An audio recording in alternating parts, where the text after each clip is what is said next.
Hello and welcome. You are now looking at the website zoom.us, also known as zoom.com. Zoom.com is made for online meetings where you can share your screen and your camera as well as message in real time. And most notably, it can also be used as a webinar system. Individuals can join your online meeting if they have connecting through their personal computer or their mobile device. And from a mobile device, Zoom does allow both starting as well as joining online meetings and webinars. So in this course, we will look at the process of setting up and starting your online meetings and webinars. We'll look at the Zoom meeting software in both its basic and advanced forms. We'll also look at integrations with third-party applications. We'll look at those primarily used through the native application. In particular, we'll look at both scheduling and storage options. So we'll start the process with a discussion of plans and pricing and those most likely to be used by both entrepreneurs and information creators. Okay, so with that, thanks, and I will see you in another video. Welcome back. Now, if you come to zoom.com and you go to the link that says plans and pricing, that's going to open up to this pricing page. And what you're going to notice is that there is a free version which will allow you to have up to 100 participants in any meeting up to 40 minutes long. You can have unlimited one-to-one meetings or group meetings, and those group meetings include video conferencing with video and audio and the ability to see the speaker in full screen. You also have web conferencing, which means that individuals can join using their mic and headset from their personal computer or their mobile device. In terms of group collaboration, you'll notice that there are breakout rooms available, as well as screen sharing using an iPad or iPhone application. Now, when you move from free to a paid plan, you will then be able to hold your meetings at least 24 hours instead of the 40 minutes.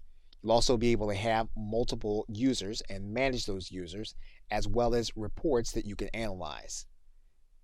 A paid plan also gives you 1 GB of MP4 storage and cloud recording, and gives you the ability to add in Skype for Business as an integration. When you have a paid plan, you can also pay for cloud storage. Most importantly, though, you can add in video webinars at $40 a month, so that if you want to have individuals over 100 attendees and then do it webinar style, you'll need to have the add-on. Now, what's important about this is that this webinar feature allows you to stream live to both Facebook and YouTube. In this course, we will look at a number of the free features, but we will also look at adding on the webinar, cloud-based storage, and Skype. Okay, so with that, thanks, and I will see you in another video. Welcome back. Now, Zoom does have a partner program. If you hit Control and then the End button, you'll come all the way down to the bottom. You'll notice here on the left-hand side that there is a link to partners. And what you can do is you can click this link that says Refer a Friend. And when someone subscribes to Zoom as a new customer, you'll get points. Those points can then be redeemed as either a gift card or a check. You can also make a formal application to become a reseller or a referral partner. This will require that you fill out an application where you will click this button and you'll fill out the information so that you can be assessed by Zoom. So the simplest aspect of their partner program would be to click this button that says Invite Friends. And you'll notice here that to become part of the referral program, you'll need to be one of their paying customers. So in this case, we are going to go ahead and upgrade to our Pro account. What you'll notice here is that the referral program is only going to be available to you when you become a paying customer of Zoom. Okay, so with that, thanks, and I will see you in another video. Welcome back. Now in this video, we're going to take a look at your meeting settings. I'm going to go to My Account, and you're going to have a number of default settings available to you. In most cases, you can start using the webinar system with the default settings. One thing you'll want to pay attention to is whether you want your visitors to chat in most of your meetings. And again, when you do this, this is going to set up your default settings for all of your webinars. So you'll want to determine how you want to interact with individuals on your webinars. Now, if you have individuals participating with you, you'll want to determine whether you're going to allow them to use the annotation tools on the shared screens. You can turn this feature off by default, and then you'll be the only one that can add notes to your shared screen. Now, if you want to add in the meeting room feature, you can do that here in this version. All you need to do is to turn the meeting rooms on. That setting will be updated, and then your breakout rooms will then be available on your webinars or your meetings. Now, although you'll go through all of the settings to determine how to customize your system, the most important one will be your email notifications. You can have emails go out when attendees join before the host does, and when a meeting is canceled. Again, these are going to be by default, and you can turn these on or turn them off. You'll also want to look at the recording tab, and you'll notice that in each case you're going to be creating a local recording. That means that your recording of your meeting or webinar is going to be saved to your hard drive. Now, if you have a paid version, you are going to have access to a cloud-based storage system. You can also make sure that your webinars are going to be automatically recorded whenever you have one, and that means that you'll need to turn this on.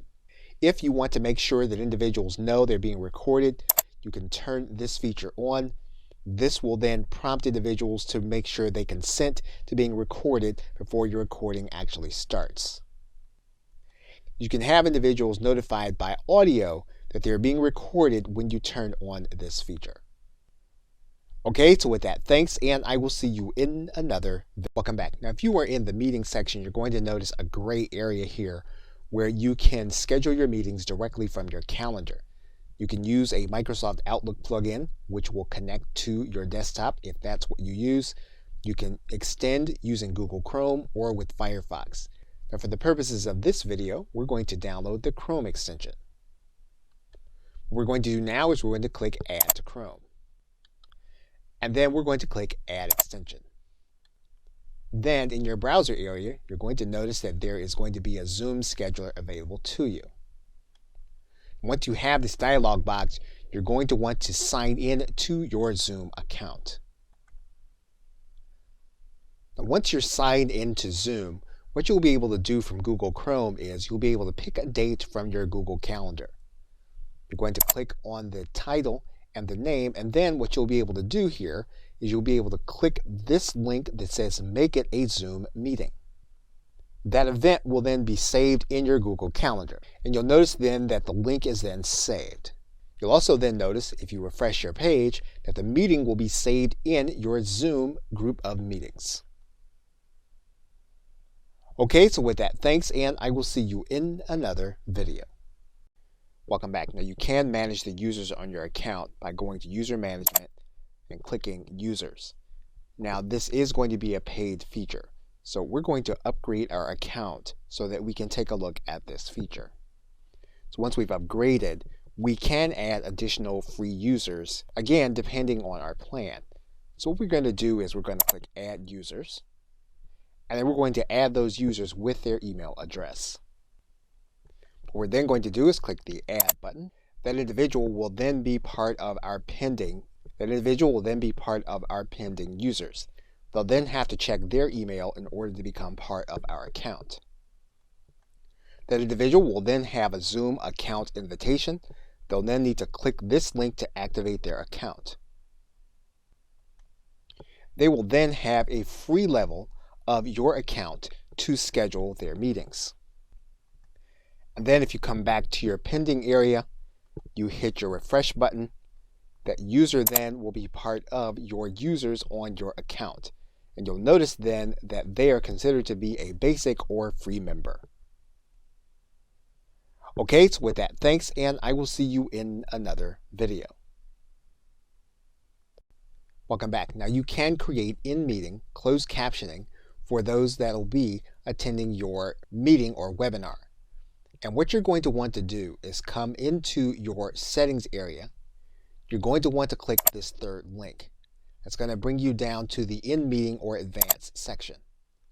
When you find that section, you're going to come to this link as of the recording of this video. It's the third one down, we're going to click this link over, and then you will then be enabled. That means then that once we are inside of our meeting, we'll be able to come to this right side menu. We'll then be able to click closed caption. And then we have a few choices. We can assign the closed caption to an individual that is participating with us on the call, and we'll need to assign that to them here. We'll also then be able to type the transcription ourselves. And if that's the case, we're going to click this button that says I will type. We can give the URL to a third-party service, and we click this button. This is going to put the URL onto our clipboard so that we can pass it on to another individual. Okay, so with that, thanks, and I will see you in another video. Welcome back. Now in this video, we are going to start the process by creating a Zoom meeting. And what we can do is we can either start a meeting by going to this link to host a meeting right now and then distribute the link, or we can schedule a meeting for the future, determining when that time is going to be. So what we're going to do is we're going to click schedule a meeting, and then we're going to write in all of the identifying information. Now, one thing we can do is we can make this a recurring meeting. So if this meeting is going to be once a week or even once a day, we can do that by clicking this link. For the purposes of this video, we're going to take this task off. We can also require registration for this meeting. So for example, we can click this link, and then individuals will need to register before they can attend. You can determine upfront whether video cameras will be available. So for example, what we can do is we can turn on this task. This will mean that video cameras will be available for the host. We can also have video available for the participants. We can then determine how individuals are going to be able to connect. If we determine that we want them only to connect by telephone, we can do that, or by computer audio. It's likely that you'll want both to be available, so we're going to leave this as the default setting. Now again, if you're going to be distributing the link and individuals are going to register, some of these things that you'll be doing on a case-by-case basis. If you want individuals to be able to join the room before you get there, you can click Enable Join Before Host. We're going to untick this. If you only want discussion to occur when you're there, you can click Mute Participants upon entry. And you can use the long meeting ID, but again, if you're going to be distributing the link, you don't have to do this. Now, what you can do is you can enable a waiting room so that when individuals come, they can then be part of a waiting room instead of seeing the standard Zoom screen. Now, because we're using a paid plan, we can determine that we want this meeting to be recorded automatically. We can say that we want it recorded in the cloud, or we can have it to be recorded on our personal computer. If you want individuals to be available to be a host in order to take over the meeting when you are not there, you can do that by putting in their email address here in this area. Once you have it, you can then click Save. What you can then do is click this link to copy the invitation, and then you can copy this invitation into an email. And then you can distribute this information. If you just want to distribute the link, you can copy this link, and then you can distribute the link to individuals to attend the meeting. Now, when the individual gets the link, they're going to be asked to download information to their personal computer in order to attend the Zoom meeting. Now, in the next video, we will start the process of starting the meeting. Okay, so with that, thanks, and I will see you in another video. Welcome back. Now that our meeting has been set, we can come back to this screen, and what we can do is we can click Start This Meeting. Now you'll find the open link to this meeting by going to this section, which is My Meetings, and you'll see it here in this area. All you'll need to do is to go to this Start link. You'll be starting the actual online meeting. When this happens, Zoom is going to start the process of opening up software that's going to download to your personal computer as well as interact with your browser. You're then going to click Open Zoom Meetings. Now, you may want to click this link that says always open these kinds of links in the associated app so that you can save time on this process. Now, for the purposes of this course, we're going to go ahead and we're going to enable this link because we're going to be doing this more than once. We're now going to click Open Zoom Meetings. Now, we've enabled the recording, so the recording is now being conducted as we speak. Now, one of the things that we have done for the purposes of this video is we have disabled the video. If we want to enable our camera, all we'll need to do is to click on top of this icon and our webcam will then be enabled. Now, we can choose to join with our computer audio, and indeed this is something that your attendees and participants are going to go through also. They're going to be able to join with their computer audio, and you're going to see that Zoom is going to remind you that the recording is not going to include audio unless you click Join Audio. So what you're going to want to do is you're going to want to click on top of this button to conduct your meeting with your own computer audio. Now, all of your controls will be at the bottom of the screen. If you want to invite individuals to participate with you, you can click this invite button and they'll be brought into your meeting. And what you'll do is you'll click this button. This is going to give you links or ways to send the invitation. What you can also do is you can choose the content that you'll be sharing, and you'll do that by clicking this button. This is going to give you the opportunity to choose the screens that you're going to be showing during your meeting. In fact, one of the things you'll see here is that there is a place for you to conduct the meeting using your mobile device. We can be even more detailed with the screen that we're going to be using, a particular portion of the screen, individual computer sound, or content from a second camera. We can also enable the chat for our participants.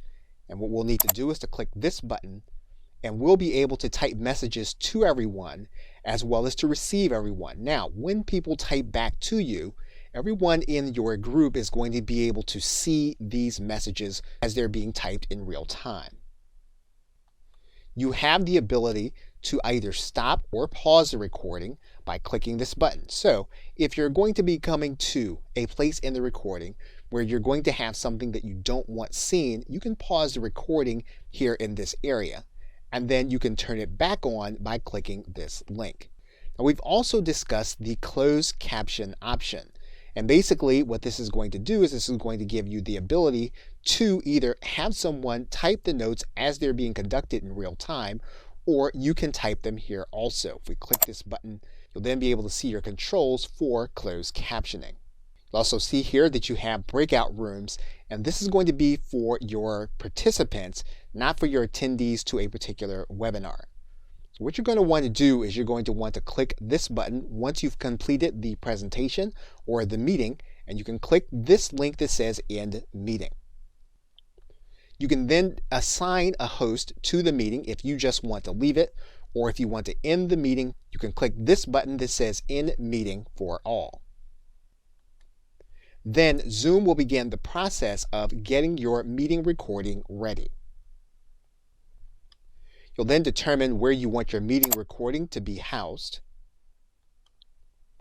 And then your Zoom recording will be present in the folder that you designated.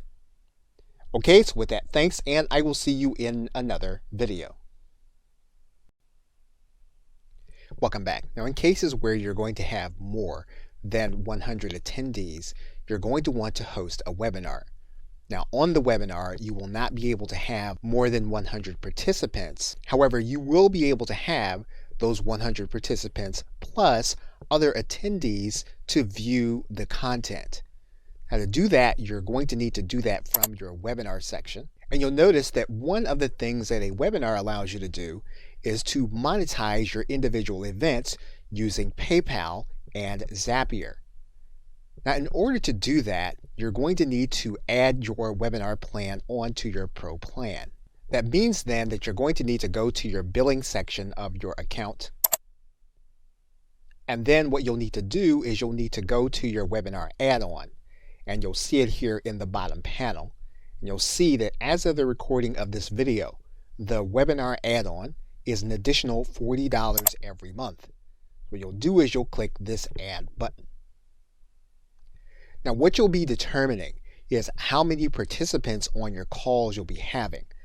So if you want to have more than 100 people participating with you, with their camera, and the ability to interact with you, you'll want to up that number from 100 to either 500 or 1,000. However, if you want 100 participants and you want the others to be able to view your content, you'll be able to do that using the webinar feature. And you can start at the lowest plan. Now, one of the things about Zoom is that you can flexibly add a program on. So you can choose not to add this feature to renew every month. So if you want to use the webinar feature for 1 month, you can do that, and you can set it so that it will not auto renew. What we're going to do is we're going to go ahead and add the webinar feature. Now you'll notice again that we have upgraded our account. You'll also notice then that the 100 participants can engage with up to 10,000 viewers. So what we're going to do now is we're going to go to the user section. We're then going to go and edit our user. We're then going to enable this individual for a webinar, and we're then going to click Save. Once we do that, we'll go back to My Webinars, and you'll notice now that the webinar section is then available, and we can now schedule a webinar. Okay, so with that, thanks, and I will see you in another video. Welcome back. Now, once you have the webinar section available, what you'll need to do here is you'll need to click this button that says Schedule a Webinar. The process is going to be very similar to creating a meeting. So you're going to write in all of your identifying information. Once you've determined the time and duration, you can then determine if it's going to be recurring or if it's going to be one time. You can require registration. You can also determine whether the host and panelists will have video. And in this case, we're going to leave the video turned off. And again, in most cases, you're going to want to make sure that both computer audio and telephone are available for individuals that are going to be attending, especially if you're going to have a webinar where you're going to have more than 100 attendees. What you can also do is require a webinar password if you want the content to be exclusive. You can also enable a practice session so that you make sure that all of your slides and all of your presentation is going to be in order before you go live with the webinar. And one thing that the webinar gives you that a meeting does not is that you can turn your webinar into an on-demand presentation where individuals will have to register, but what they'll basically be watching is going to be a recording. Once you have your settings the way you want them, you can then click the Schedule button. Now, once you've scheduled your call, you're going to want to scroll down, and you're going to have other settings to work with. You need to customize your email settings, including the invitation email to your panelists, emails to your registrants, your panelists, and attendees. You can do all of that in this email settings section. There's also a branding tab. So using the branding tab, you'll be able to display your banner at the top of your invitation page. You'll also be able to upload your logo. If you want to add in information about at least 3 speakers, you can do that here in this section, including their photo, their name, their title, and their organization and bio. You can also customize your post-attendee URL. So for example, we can click this edit button, and what we can do is we can create a custom URL for the individuals to attend the webinar once it's complete. And we can make it easy to share on social media. If we click this edit button, we can write in our message for the webinar to be shared on social media. There's a tab for polls. So if we want to create a poll that we're going to ask on the webinar, we can click this add button and add in that poll for the actual call. We can then determine our Q&A settings. So for example, if we click this edit button, we can determine how we want questions and answers to be handled in the Q&A panel while we're giving the webinar. And then if you want to live stream, this panel doesn't connect you to anything. It just lets you know that you can take your live stream and you can make it available on Facebook Live and or YouTube. And once all your settings are configured, you can then click Start this webinar. And you'll notice the same panel as the online meeting, with the exception of you have a notice here that says that while you're in practice mode, attendees won't be able to join until you click this broadcast button. you are recording this session as you are working through your practice content. You'll then have available to you your invitation URL, as well as the ability to invite others by clicking this button. What you'll notice are all the same tools that you had available to you. You'll also see the Q&A tab, as well as the polls tab. And you'll also see in this More section that you can connect to Facebook as well as YouTube. Okay, so with that, thanks, and I will see you in another video. Welcome back. Now, as mentioned earlier, we can also host webinars and meetings using our mobile device. And so to do that, what you'll need to do is to go over to your App Store, whether you use an Apple device or whether you use an Android device. You'll want to then search for Zoom, and then what you're going to do is to download the app onto your mobile device. You'll then open Zoom on your mobile device. What you'll then do is to sign in with your Zoom account. You'll then determine whether you want to have notifications sent to you. And then you'll determine whether you want to have Zoom access your calendar.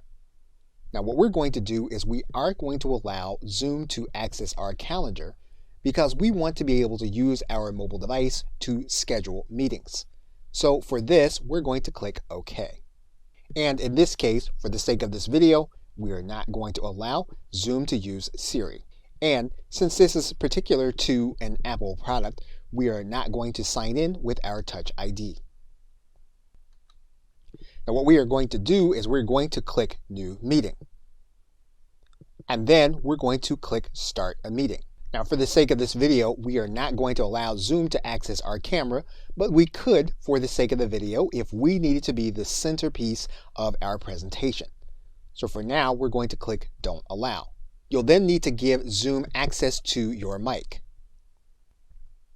Now you do have some choices. You can invite your mobile contacts to join you on the meeting. And by using the right side menu, we can choose to send this recording to the cloud. We can then choose the content that we are going to be sharing. Now when we are using our mobile device, we can choose to share our screen or any of the applications available on our device. We can then choose the device that will be doing our screen recording. Once we make that choice, we can then click Start Broadcast. And then our content will be sharing. And we will be conducting our webinar using our mobile device. Once we completed this content, what we'll do is we'll come to this menu, and then we'll click the End button. We'll then choose to leave the meeting or end the meeting. We're going to choose to end the meeting. And our meeting will be complete. Now there are some settings that we'll want to take note of, and you'll find them in the settings area. And you're going to want to individualize your experience based on how you want to conduct your mobile meetings. Okay, so with that, thanks, and I will see you in another video. Welcome back.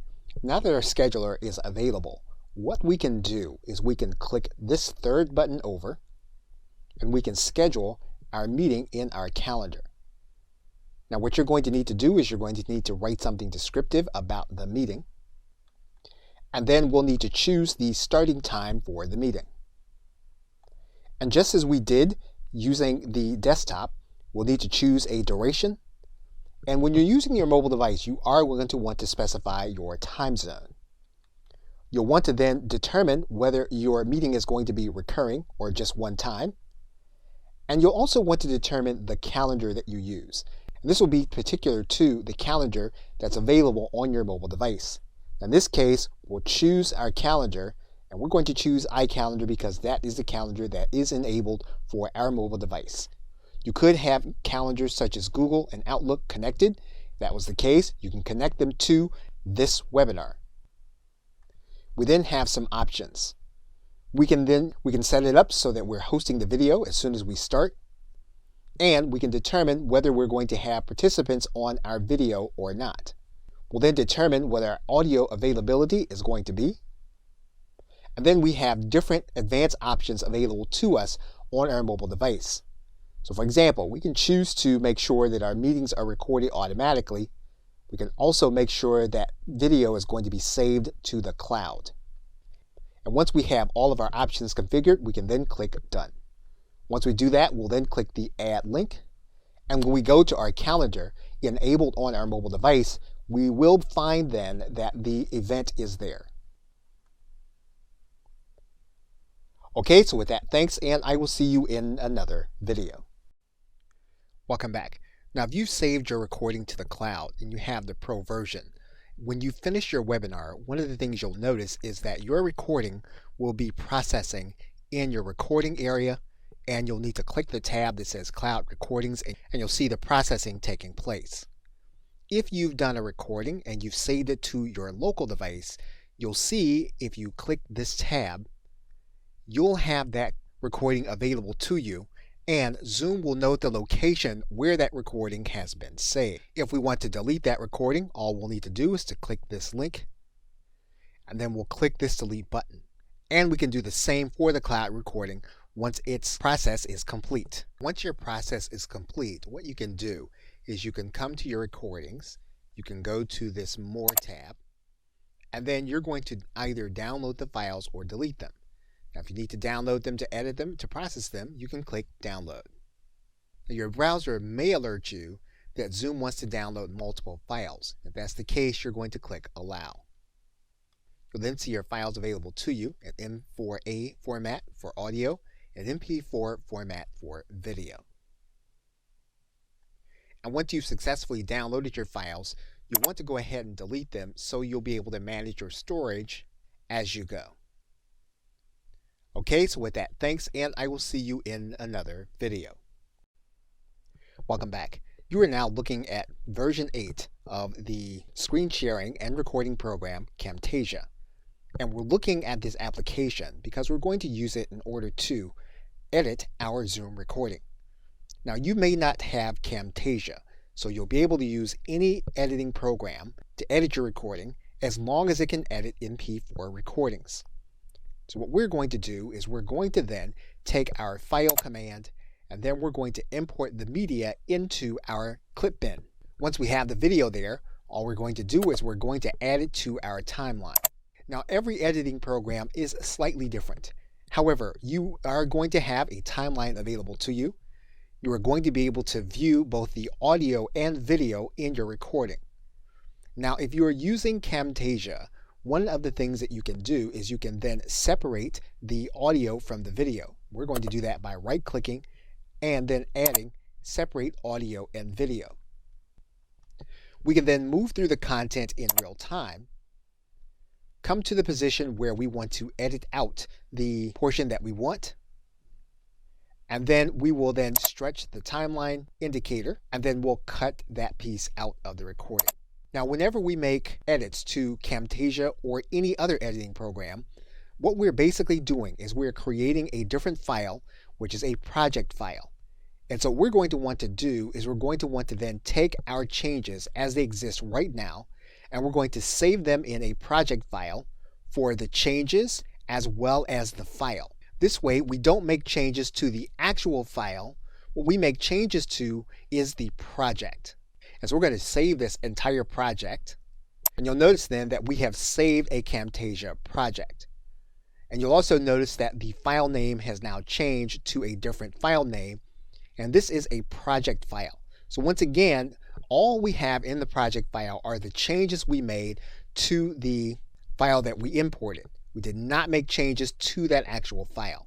And so we'll continue to make edits to this file. We can choose to add in music at the end, and at any point where we want to do that. So basically what we want to do is we want to use our video editor to add on any branding and any other information that we want to be in the video, and remove that information that we don't want to show up in the video. In some cases, we may discover that we have sensitive information inside of our video. And so what we'll want to do in Camtasia is we'll want to add a callout. Now, once again, this is going to be different in any video editing application that you want. However, this is a common feature that you'll want to find. You'll want to add in that feature. In this case, we're going to change a certain part of this to a blur. And we can stretch it to the point in the timeline where we want it. Okay, so with that, thanks, and I will see you in another video. Welcome back. Now you may have noticed that Zoom does offer cloud recording transcripts for your content, and that is with the business plan. However, the business plan at $19.99 per month as of the recording of this video requires that you purchase licenses for at least 10 hosts. So that may not be cost effective for you to implement. However, one thing that you can do is you can take your recording and you can download the file to your hard drive. Now that file will appear as an MP4.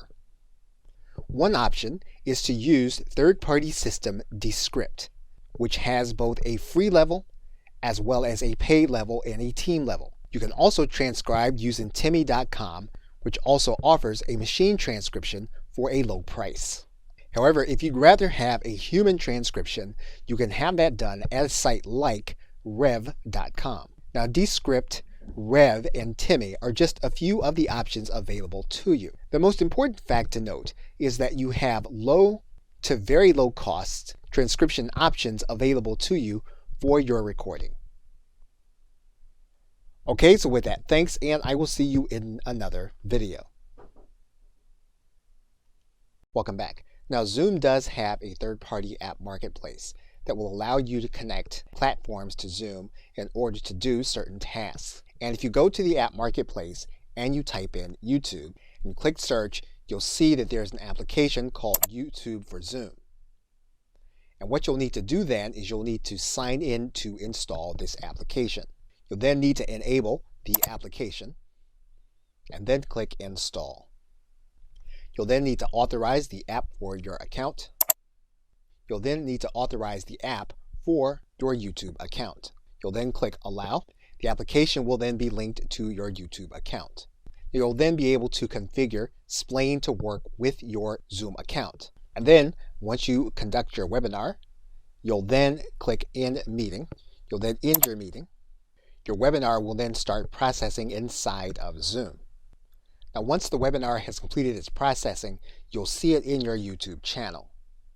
And because we set up the webinar to be automatically deleted, you'll no longer see it in your cloud recordings, you'll see it in your trash.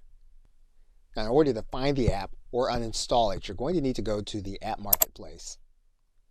And you should be signed into the marketplace. What you'll want to do is to click Manage. You'll see your installed applications, and you'll see this application installed. If for some reason you want to uninstall it, you'll just click this link. Now, it's a good idea to get more information about the application before you install it to your Google account, as well as before you install it to your Zoom account. And you can find out more about the application from Splain.io. You'll note that this is a 30-day free trial that you'll be using in order to use Splain with your Zoom and your YouTube account. Okay, so with that, thanks, and I will see you in another video. Welcome back. Now, Zoom does have integration into your cloud-based storage. And to find it, you'll need to scroll down inside of your settings, and you're going to go to this integration tab. And what you'll see here is that you can enable Google Drive, Dropbox, Box, and Microsoft OneDrive. So what this means then is while individuals are on their mobile device, they will be able to share content from their cloud-based storage. So while the individual is on your call, what they'll need to do is to click the bottom of their screen, and they'll be able to share their content from the drives you have enabled. So for example, in this case, if we click Google Drive, our Google Drive will then be available to us using our Zoom meeting. And once we enable the document, all we'll need to do is to click Share. The file will then start a loading process and will then be part of our sharing process using our mobile device in our Zoom meeting. Okay, so with that, thanks, and I will see you in another video. Welcome back. You can automate the process of transcript creation in the Zoom Marketplace. And if you look at the Zoom Marketplace and you come down into the recording and transcriptions area, you're going to see one link for Trent. We're going to click that link. Now for the Trent integration, you'll need to install it to your Zoom account. And this will automate the process of sending your recordings straight to Trent so that you can have them transcribed. Now, Trent is a machine transcription. It has a free trial, and its pricing is going to be slightly less than human transcription and slightly more than most of the machine transcriptions. So this application is something worth looking at if you do want to spend a little more for your machine transcription and the automation process.